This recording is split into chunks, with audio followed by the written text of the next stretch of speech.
Reaching from way down here. From way down here. Welcome to Thread, a podcast designed to explore God's story and lead you into a full life in Christ. Thank you for joining us in this conversation, co-hosted by myself, Hannah D'Souza, and Dr. David Proctor. Though I'm way down here, I get a better view of this boundless world that I'm going to.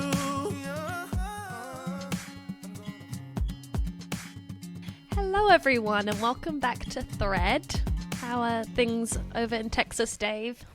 Great, I just got home. It's actually nice to have fall here. We are, it's only 80 degrees now instead of 100 degrees, so it's so fantastic. I love it. You know, my confession is I don't understand Fahrenheit. Oh. So, I know, I've been here long enough, I should know. One day I'll learn. Well, to be I'm fair, sure I lived in that sounds South lovely. Africa for 4 years, and I always had to do the math. I kept my app in Fahrenheit the whole time I lived there because I couldn't understand Celsius. Okay, that makes me feel better then. Well, we are at episode 16 now. So I know we talked earlier about maybe doing an update for everyone, kind of where we're at in the Thread world. So maybe I can hand that over to you, Dave. Yeah, you know, part of the thing that is challenging about this is we're recording these episodes 3 months in advance before they drop. So I actually think we just had episode 7 drop this weekend, and we're recording episode 16.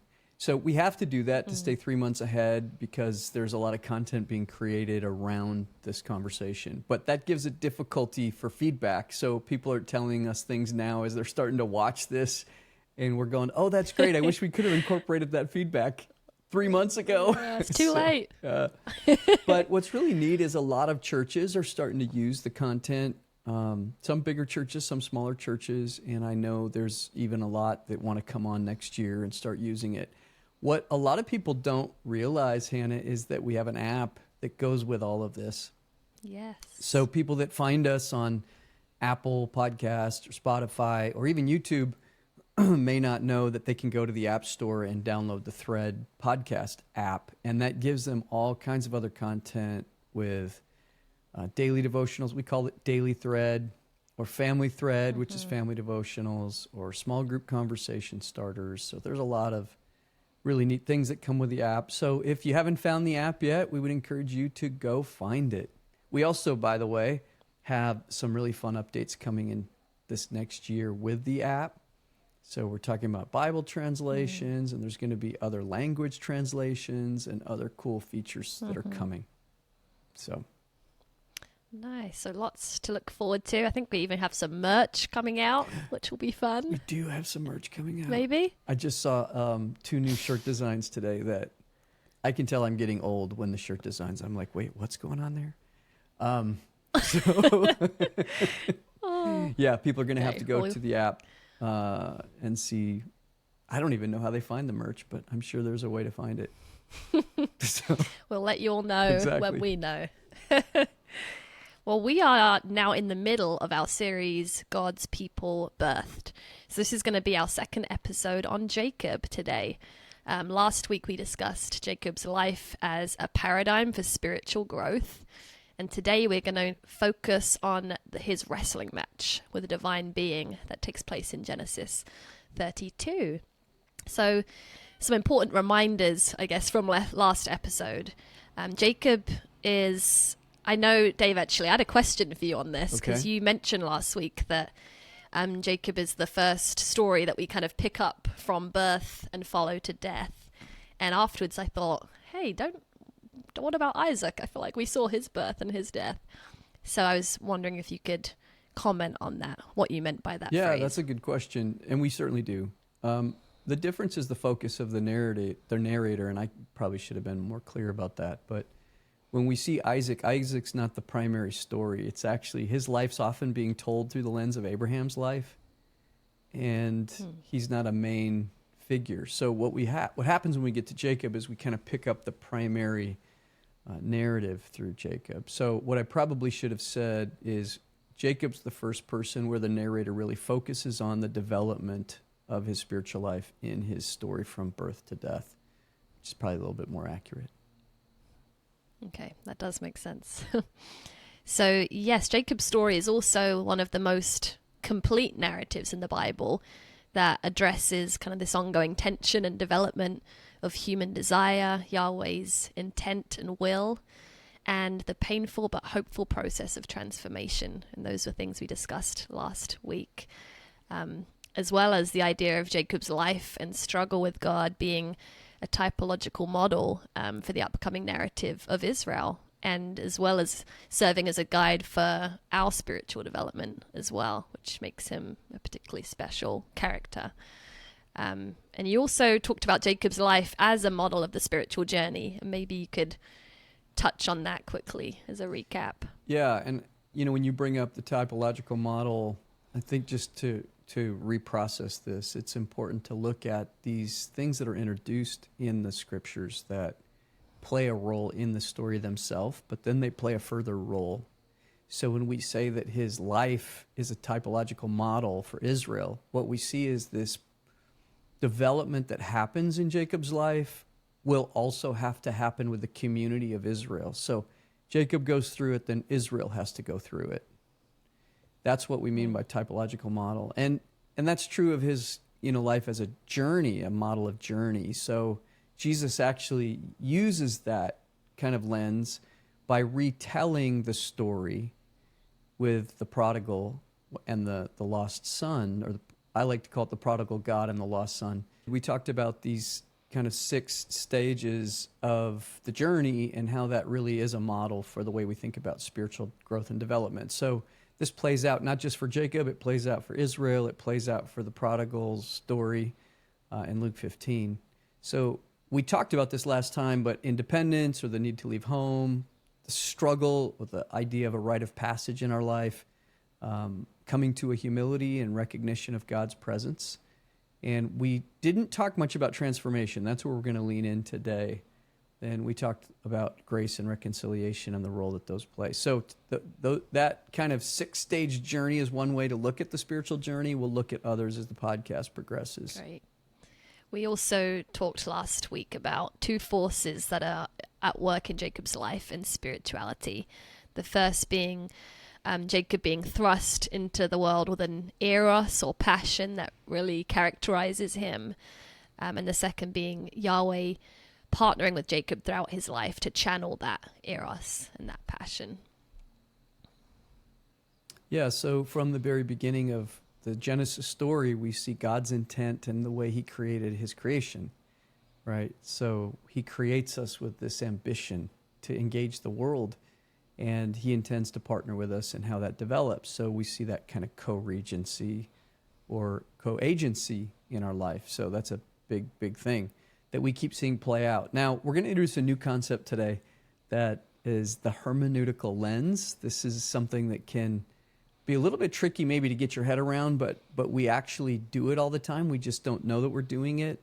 So hermeneutic, when we talk about hermeneutics, at the very simplest definition of hermeneutic is interpretation, right? So when we talk about hermeneutics, we're talking about how do we interpret something.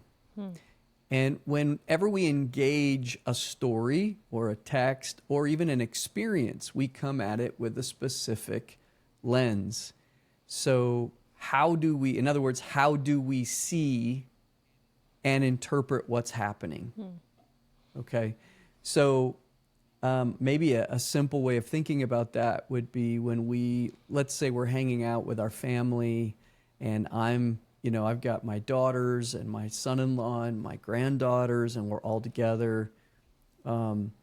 We think about what happens in different ways. So let's say Eden, our little almost 3-year-old granddaughter, she does something silly, but it's also kind of dangerous. And her sister starts laughing and all she sees is the comedic part, right? This is funny, this is entertaining. Maybe even there's other younger people that see that. But the older people have a different lens. The older people look at the potential danger, and even though she's funny, you see the danger. And I remember sometimes as a parent, when my kids would do something that was actually funny and made me laugh, but they had to be disciplined, I have to choose, how am I interpreting what's happening here? Yeah. Right? And I have to make choices of my interpretation. So that's a really simple everyday example, but we do that when we're reading the Bible. We pay attention to different things. And what we pay attention to is often driven by our own context. So there's other podcasts out there that actually teach us how to put on, it's like putting on a pair of glasses. Okay, we're going to put on these glasses and we're going to look at the story through this particular lens. So one popular podcast that's been out there for the last few years that a lot of people have been listening to in our circles is called the Bema podcast. And the hermeneutical lens in which that podcast is being discussed is one of an Eastern approach to narrative or the text, or a way of looking at it. How would the Jews have interpreted the text? And that's a really great lens, right? And we chose to do that too, right, Hannah? When we created this podcast, we created a lens in which we wanted to talk about. So we're trying to bring out the story and the spirituality of the story. So we're looking with a different lens. We're looking at the lens not of the rules to the game, but the game itself and how we play the game. So that would also apply to how we read stories in the Bible and how that shapes what we're doing here. So we're looking at Jacob's story. And, you know, we could read Jacob's story with many different hermeneutical lenses. We could talk about the family dynamics at play and the dysfunction between Abraham and Isaac and Jacob and the 12 sons and all the deceit and all the manipulation and the lies. You know, that could be one way we could tell the story. Or we could look at this just historically, or we could look at this. I mean, we could look at Jacob's story through his shrewdness from a business standpoint. You know, how did Jacob, you know, build what he built through his own shrewdness? We could look at it morally. We could look at it culturally. I mean, what does it really mean that you had to work 7 years for your wife's hand in marriage? And we could talk about the cultural pieces in there. But we're kind of, you know, in us choosing spirituality as a lens, when we get to this story, we start asking questions because of our hermeneutical lens of what's happening in this wrestling match and what really stands out from the spiritual life. And we get to this idea of the spiritual struggle. So we could pick others. We're picking this because we have the lens of spirituality at the forefront. So anyway, does that make sense to you? It does make sense. Well, you're making me realize the different lenses I can read scripture through just from my own context. Like I wrote my dissertation for my literature degree on feminism and theology. So then you're looking at these stories with an idea of, where are the women in the narrative and who wrote their story, and which has all sorts of implications. There's so many lenses you can look through, which are enlightening, but I think it's good to be aware of the lens that you're reading through. So that's such a great example. And, you know, part of what we have to accept is that we all come with a default lens. So all the way back to our very first episode, we have a default lens even of God. So we view God a certain way. We bring that lens to the scriptures. We see the stories of the scriptures through the way we see God. So if we change the way we see God, it changes our lens. And that's also true of, you know, I was born in the United States of America, and my cultural context shapes the way I engage the scriptures. So it's very important to be aware of that. It gives us a lot more insight. So great example, Hannah. Thank you. Thanks. I'm trying. So we're going to narrow in here on transformation now, this role of transformation. And we're going to look at this image of wrestling or struggle as integral to transformation. So this has been part of the story all along with Jacob, all the way back to the birth narrative itself. We see Jacob grabbing Esau's heel as they emerge from the womb. We see this wrestling or struggling or striving with Esau for the birthright. We see the deceit with his father for the blessing. We even see it, you know, when the story moves and he goes down to Padam Aram to find a wife. And we also see it in this image of Jacob wrestling with this large stone so that he can impress his hopefully future wife, Rachel. We see him wrestling with his future father-in-law, Laban.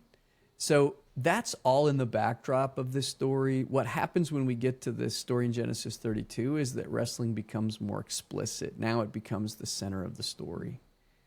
So when we look at the backdrop here and we get to this story, just as a reminder, Jacob is around 97 years old. Now, people ask, well, how do you know he was 97? We see two texts that tell us the age of Jacob, and we kind of try to interpret, and scholars have done that work. But Jacob died most likely around 147 years old, according to this story. And so when you kind of figure out where these play out, he's probably around 97 when this happens. So he, in this backdrop, he knows he's going to face his brother Esau. He sends messengers ahead. When the messengers come back, he finds out that Esau's coming to meet him with 400 men. And he has a little bit of a panic attack. I think I would as well. As one does. Yeah. Yes.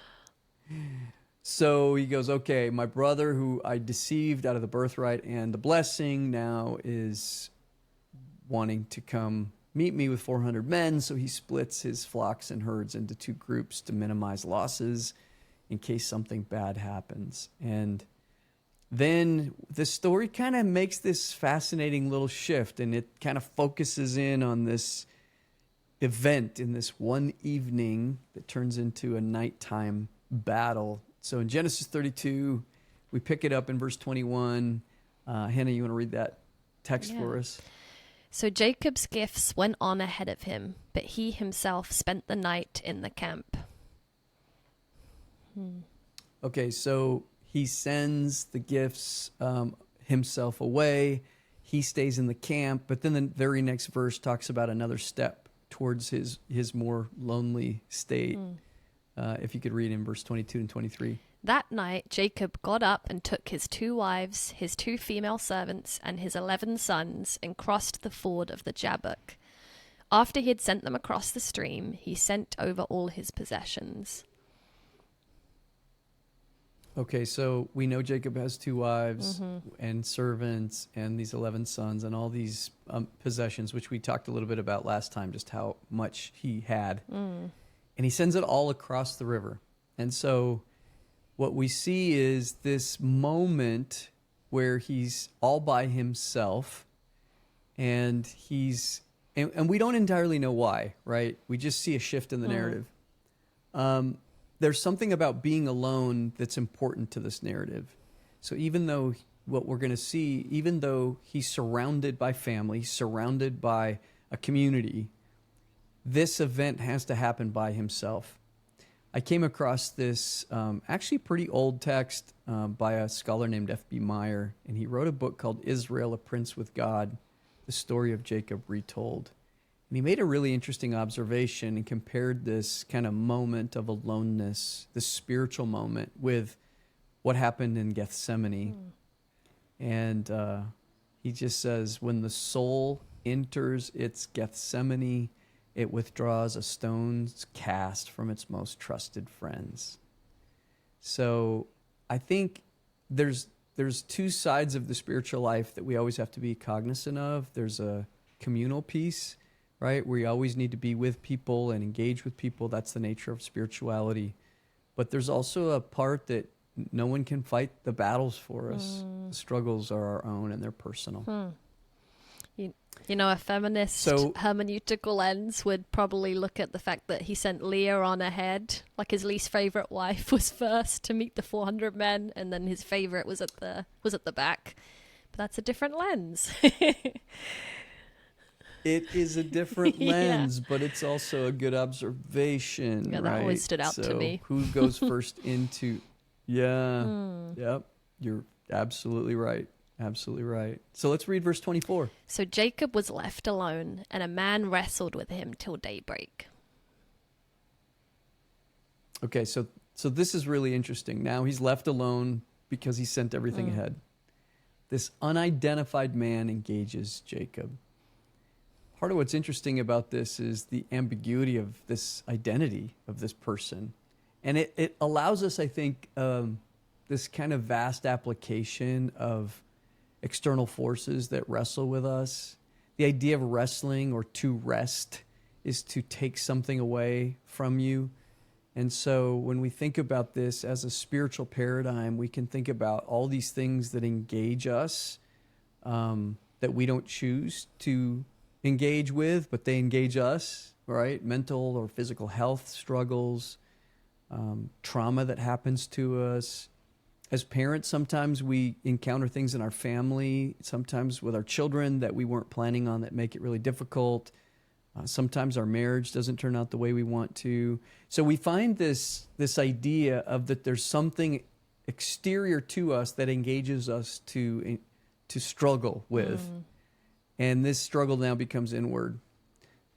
So even though it's physical, as we see this unfold, we see that there's much more happening here. There's questions that start coming up immediately, like, wait a minute, a random stranger approaches you in the middle of nowhere and you wrestle? And this is a wrestling match that's going to go on until daybreak? Wasn't Jacob 97? I have friends that are wrestlers, and I always, I ask the question, so when you were wrestling in a wrestling match, what's the time period that you wrestle? It's 6 minutes, by the way, 6 minutes. So these, collegiate athletes that are in the top shape of their life are in a wrestling match for 6 minutes, and they will tell you at the end of 6 minutes they're completely exhausted. So, okay, now we've got an all-night wrestling match with a being. When you're 97 years old, there's something weird going on here, right? And not to mention that we will find out there's some kind of divineness or divinity to this being, and this person can't overcome Jacob. What's that about? So, yeah, it is such an interesting story. I think it's also curious to me that it says a man wrestled with him and not Jacob wrestled with a man. So it seems not desired, perhaps, on Jacob's part, or maybe he's caught unawares in this moment. Well, isn't that the way it works? I was looking at different translations of this verse, and they all talk about this the same way. A man wrestled with him. He's not the one initiating. But my favorite translation of this was the NAB. It says, then some man wrestled with him till the break of dawn. I love that. Like, just some man shows up and wrestles with him.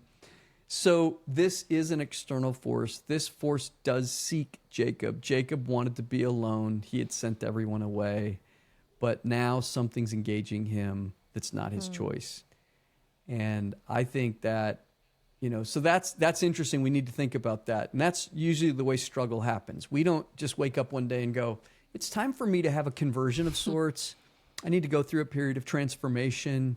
I don't like my character the way, or I've done everything that I can, but I feel like I need more. And so I'm going to do something that's going to really transform. We don't do that. Only saints pray for struggles. So only saints pray. So that's interesting. The other thing that's interesting here is that the way that this being is portrayed in the beginning of the story is as a peer, another man. So this is being painted as a human-human interaction. So if this was Yahweh, this is either it feels like a deceitful trick, or probably what's a better interpretation is it's divine restraint. Jacob is engaging in a way where he believes he has a chance, right? So if this is God, which we find out later that this is divine being, God meets Jacob at Jacob's level, and he holds him in this battle for far longer than it seems humanly possible. And it seems like an even battle, which, of course, we know if God was wrestling Jacob would have no chance. But God keeps him fighting all night long. So that's interesting. I remember I think it was episode 7, Light and Darkness, when you spoke about God doing some of his best work in the dark. I love that phrase. But I wondered, now that we're at this episode, if you have any more thoughts on why this battle took place at night. Yeah, I appreciate you connecting the dots to that. And that is, I think we even said when we did that episode, maybe I'm remembering this wrong, we'll get to when we talk about Jacob wrestling at night. I think there is something really significant about the night and the battle at night and the aloneness and the fact that you can't see what you know, it's disorienting and you can't see what you're fighting against. But I also think that it kind of illustrates that we're fighting or at war with our shadow self, that there's something happening internal here. So these external forces actually become an internal spiritual battle. And in almost every wrestling match that we find ourselves in our life, there's external forces that ultimately are forcing us to deal with our internal selves, our shadow self and other things in us that need to be wrestled with. So it's a great question. When you say shadow self, could that be another phrase for like the flesh or the sinful nature? Or Yep. Yeah, okay. Yeah, absolutely. Yeah. So the sides of us that we prefer are not Right. there. The pieces that need to grow and transform. Absolutely. How about verse 25? When the man saw that he could not overpower him, he touched the socket of Jacob's hip, so that his hip was wrenched as he wrestled with the man. Yeah, so after this all-night battle, we see that over time here, Jacob's opponent is going to wound him to gain the upper hand. So the wound actually has a function. It shifts the power balance, but only enough to facilitate the outcome, right? There's a lot to think about there. So this maneuver, if this is God's hand, this maneuver also demonstrates divine restraint, that God is going to bring about a wound that produces just enough pain to transform. So when the time is right, I guess you could say, or another way of thinking about this, when the time is right, trauma is introduced. And it isn't that the injury is not allowed, the injury wasn't allowed per se, but it was given by this man. So I think you have to ask an important question here. Can God do harm or can God only heal? If God doesn't do us harm, then what appears to be harm is actually to heal. Or what we could even think about we read later in Hebrews chapter 12, that discipline may seem unpleasant at the time or painful, but it actually produces something in us, right? Yeah, I think it's a challenging concept. Even what of our hurts, and you even use the word trauma, I think knowing what's been permitted by God or what is just the sin of man, I'm sure that is something to navigate too. I don't know if you could speak to that at all. Yeah, so, this is one of the great questions that people have struggled with for our existence. If God is good, why do bad things happen? Why cancer? Why a tragic accident? Why? And so God allows free will at all costs. But then in these traumatic, horrible things that happen, God also works with us in transforming us internally when they happen. And it's just uncanny how often this becomes part of our life. And we'll get to this here as we move through this story, but when you're in it, when you're in the moment of this pain, of the struggle, of the health challenge that's going to cost your life, when these terrible things happen, we don't see any good in them. And it usually isn't until much later that we can understand the power that was at work in helping it to become a blessing. So we'll get to that, I think, even as this story unpacks. Yeah, that is, I think, an ongoing thing to wrestle with in life. But actually, as you were speaking, it reminded me of when Job is able to say after everything has happened to him, though he slay me, yet will I hope in him. I think it's Job 13:15. Even in that, he's attributing some of his struggles to God, and yet also is able to still proclaim, I'm going to trust him anyway. which is really remarkable to me. Yeah, there's a spiritual writer that has really inspired me from the 16th century, and he was he was a reformer within the Catholic Church. His name was John of the Cross, and he was imprisoned by his brethren for 9 months and given very little to eat and drink in a small dark cell. He was brought out and publicly lashed by his brothers on a regular basis. And you look at this and you go, this is just terrible, terrible. And he leaves and he writes this poem called The Dark Night. But one of the things that he says about the woundedness, he calls it the delightful wound. Oh, delightful wound. And he talks about the wound as delightful because he knows that God works through these terrible experiences, and he sees the spiritual side and God's love in the woundedness. Let's go on to verse 26. How about verse 26? He says, "Then the man said, 'Let me go, for it is daybreak.' But Jacob replied, 'I will not let you go unless you bless me.'" Yeah, so now we see, and this is where I said divine restraint, is the wound didn't come to be so much that Jacob lost his spirit. So we see his spirit still here in action. He remains passionate. He wants the blessing as an outcome. So this wound wasn't debilitating, but it was formative, as we will see. So Jacob, in his entire life up until now, he's been seeking blessing through attaining the family birthright and the blessing, through his romantic interest, through financial security. But now he wants the blessing to come from the divine in God's self. Yeah, it seems kind of demanding for Jacob to make this statement. But I wonder, I think it speaks to the Eros that we've spoken about in Jacob, that passion. Maybe, do you think God liked this kind of side of Jacob?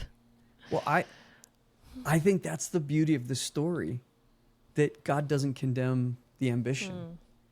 In fact, it becomes so implicit in his very character that Jacob starts out as the deceiver, but where this is going to go with his name, and we're just going to have to wait just a couple verses to get to the actual name and what that means. But I think it's really important that God doesn't demean ambition or squelch it. So there's an interesting quote that I came across by C.S. Lewis that talks about this. He says, "All desire, even introverted or corrupt desires, fundamentally desire for God, directed away from its true object. What God is trying to do is to train the ambition to be godly ambition."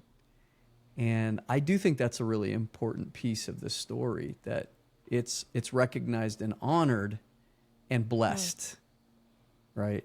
So we see it in this next verse. Let's talk about this in 27 and 28. The man asked him, "What is your name?" "Jacob," he answered. Then the man said, "Your name will no longer be Jacob, but Israel, because you have struggled with God and with humans and have overcome." I like that Jacob, who we know as the deceiver, does answer this question truthfully here and give his real name. Right. It's a good sign. It is a good sign. Yeah, so from this story, we see that woundedness now is identity forming and it's permanent.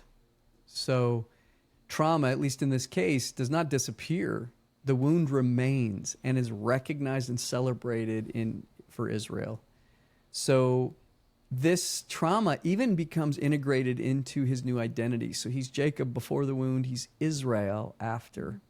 In other words, Israel only becomes Israel with the trauma, right?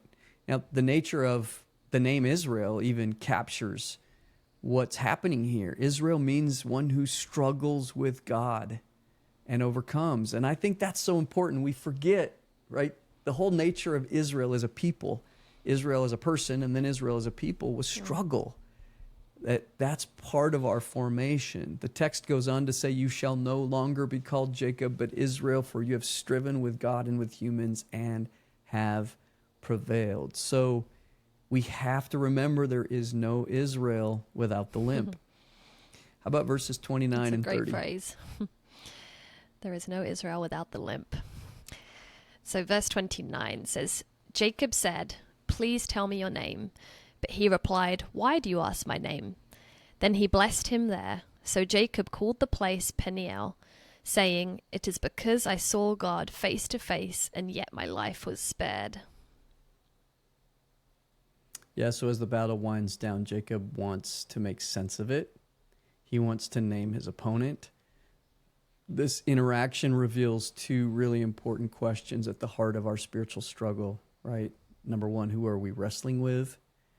And I think, secondly, was it done in love or animosity? So Jacob recognizes this is not a human-human engagement. In humility, he also realizes he has no business coming through the night alive with this encounter with a divine being. And so I actually think that knowing that God is the sparring partner brings great security for us. I wonder if you could speak a little bit more about why knowing God is behind a wrestle can produce that security. Because I think it could also be a challenging concept too for those of us that want to see God as this loving, all-protecting father figure. But knowing he's also the wrestler too. Well, I think that's it though, as you just said, that God is a loving, protective father, and that means that he will discipline us, that he will shape us, but it's done in love and for love, not in frustration and because of God's limited patience. There's a huge difference there, right? So if we can trust that God has engaged us in battle in love, it gives us confidence to ask for the blessing. So we see Jacob given what he asked for. So when we think about these things, in hindsight, it's always much easier to see the hand of God. We go through these terrible times, and as I said just a little bit ago, we don't realize that we're wrestling with ourselves or with God in these things. And then in hindsight, we look back and go, whoa, God was all over this. And we are grateful. And how many people have you heard? I mean, I've heard so many people say after they've had a battle with cancer or a terrible accident or something that tragic that happened, that when they get through that and they work through it, they go, wow, it really made me who I am. It's really important. So let's look at this verse 31 and 32 as we wrap up this story. So the sun rose above him as he passed Penuel, and he was limping because of his hip. Therefore, to this day, the Israelites do not eat the tendon attached to the socket of the hip, because the socket of Jacob's hip was touched near the tendon. Yeah, this is what I was saying earlier, that the wound actually becomes identity forming for him. So this wound or this trauma becomes not just part of him, it becomes part of his story, and it becomes part of the narrative of Israel. So his offspring from here on out would honor the wound, which I do also think is instructive. We think about that with Jesus too, right? We honor the wound. The woundedness is what brought redemption for us, salvation for us. And so when we could say without the wound, there is no Israel, we can certainly say that about our Christian faith as well. So before the wound, Jacob; after the wound, Israel. I think when we think about authentic faith in religion, if it's really authentic, it will always come with a limp. Authentic faith will always come with a limp. When I think about what that might look like for us as individuals or even in our churches, to display that kind of authentic faith with a limp, what do you think that might look like? Because I think sometimes we can want to give a confident front, a security. I think in that episode 7 that I connected to, we talked about the overemphasis on the light, or that kind of even toxic positivity that could be present in Christianity. So what do you think? Yeah, such a great question.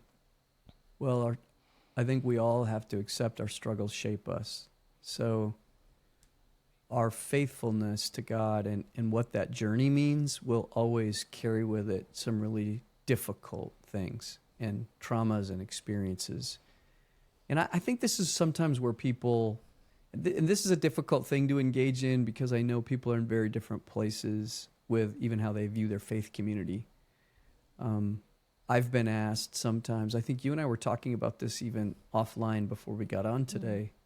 Sometimes people ask, why do you stay in a community where sometimes you feel hurt or wounded or traumatized in some way. And, when I look at my 33 years in the faith community that I'm part of, there have been some absolutely amazing things, and there have been some really unfortunate, traumatic things that have happened to me. And I look and I go, okay, now I go, they've shaped me. The good ones have shaped me. The bad ones have shaped me. And that's true of everything in my education experience, in my family life, so you're right. Authenticity has to come with an honesty about the woundedness, but those scars, those wounds, those limps are divinely inspired in many cases. And I'm not saying that makes an excuse for, I know sometimes people hear, does that mean you're excusing people that have been the agent of terrible things that have happened in the name of God? Absolutely not. Any more than I'm saying cancer is good, absolutely not. I'm not justifying that in any way, shape, or form. I am saying that when we do work internally and allow God to shape us, that they can be transformative for us. So it's a big difference. So I think the question has to be asked, how does wrestling facilitate transformation? So really that's what's at play here, right? Wrestling is facilitating a transformation. There's a book by John Donne called The Way of All the Earth, and there's an interesting quote here that at least gives us an aspect of this that, Hannah, maybe you could read for us, I think would be instructive. The night, we could fancy, is the darkness of being. The dawn is the kindling of the new light of consciousness. The laming is the defeat of man's consciousness, its failure to encompass his being. The blessing is the new scope which consciousness attains. The old name expresses man's old understanding of himself, the new name his new understanding. Man comes out of the encounter with God, lamed, blessed, and newly named. He walks in the light where before he walked in darkness, but he walks with a limp. At last, I just love that last line.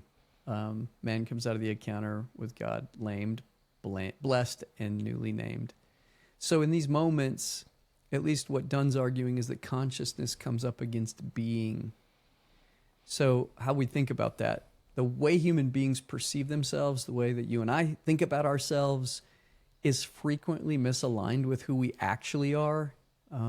So failure and struggle and wrestling is often directly related to that mismatch. It's us coming to a realization of what's actually happening, not what we think is happening. So Dunn would portray this important dimension of transformation, which talks about our behavior being directly tied up with our belief about ourselves. So if we can change the way we think about ourselves, it's a blessing. The encounter may leave a scar.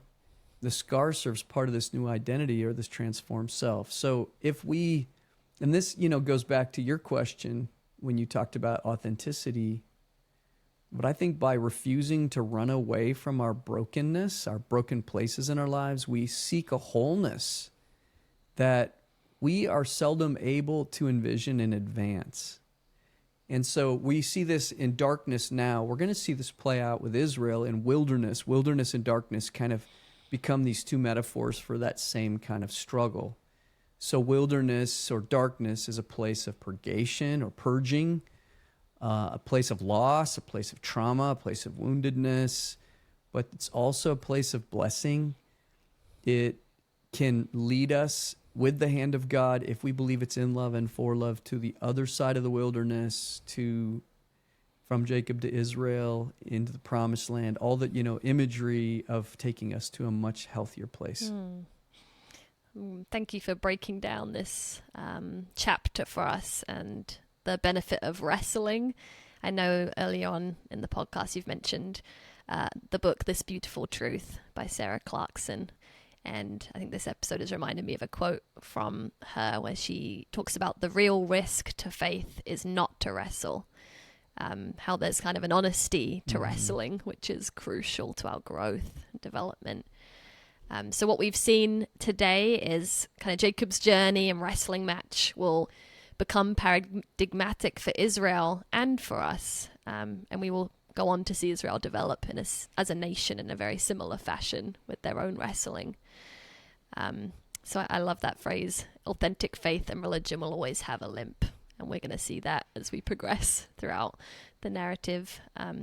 But next episode, we will have a friend with us and Old Testament scholar, TJ Parasi, who will be introducing us to Joseph and walking us through that narrative. So thank you. Yeah, that'll be a great conversation. I'm looking forward to that one. Me too.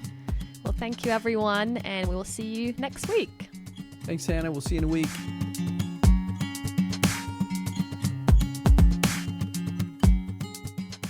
Thank you for joining this Thread conversation.